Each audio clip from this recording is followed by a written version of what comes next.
Superman just hit the theaters, and the internet is exploding. Some fans claim the movie is secretly about Israel-Palestine conflict. Some communities are furious. Others say that's completely insane. So, is the new Superman movie pushing a hidden political agenda, or are people just seeing what they want to see? Let's break it all down. This is the Reddit post that started the debate. The user argues the film is offensive because it shows a powerful nation, a United States ally, invading a brown-skinned neighbor, just like Israel and Palestine. They find it disrespectful for a character created by two Jewish artists to embrace and explore anti-Israel themes. Let's go through the plot and spot the parallels. At the beginning of the movie, Superman faces backlash for acting without consulting the president. He helps Jarhanpur, a small and vulnerable country, against their invaders, Boravia.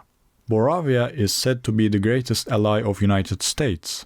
Some people complain that Superman seemingly represents US, so he contradicts with the government's actions by helping Jarhanpur, while Superman defends himself by saying he just wanted to do good and save people. Boravia is far more advanced than Jarhanpur because they have bought billions of dollars in weapons from Lex Luthor.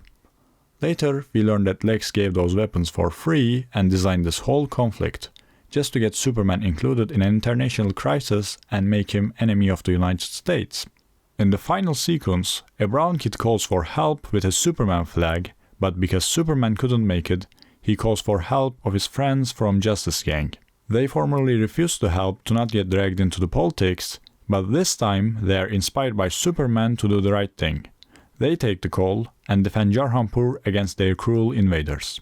So far, the parallels are Boravia is said to be the greatest ally of United States, they get weapons for free, they are invading a weaker neighbor, Jarhanpur's people are mostly brown and the setting looks Middle Eastern. But Boravians speak with Russian accent, which complicates the comparisons.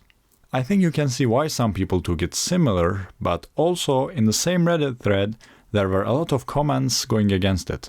They said this doesn't exist and they hadn't thought about it until they saw it online. But that Reddit post wasn't the only thing blowing up. This tweet, reposted by Betar, an Israeli political group, might be the most hated post I have ever seen on Twitter.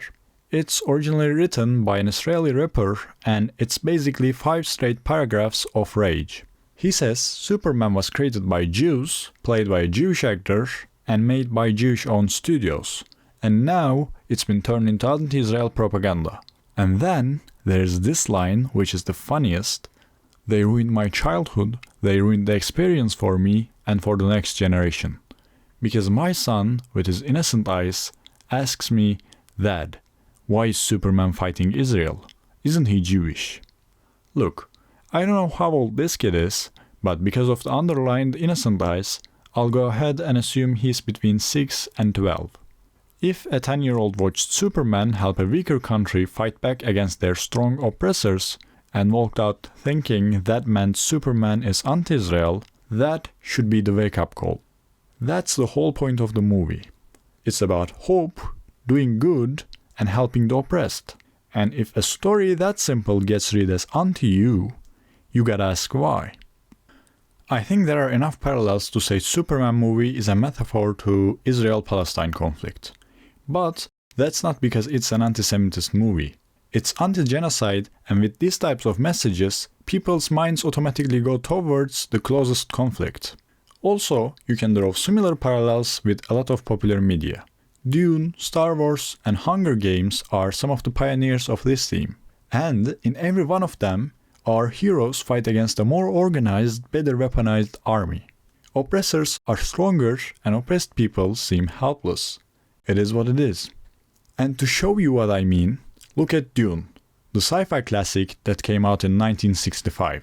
In Dune, there's a desert planet called Arrakis.